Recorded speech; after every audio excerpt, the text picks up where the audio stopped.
சக்தி வருகிறார், அன்னை சக்தி வருகிறார், சக்தி வருகிறார்,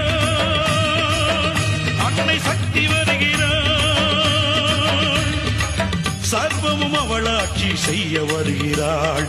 ஓம் சக்தி ஓம் சக்தி ஓம் சக்தி ஓம் சக்தி சத்தியம் நிலைத்திடவே தர்மங்கள் காத்திடவே ஆயிரம் கண்ணுடையாள் ஓடி வருகிறாள். காலம் என்னும் சக்கரத்தை கனப்பொழுதில் சுத்துகின்ற காளிகபாளி அவள் ஓடி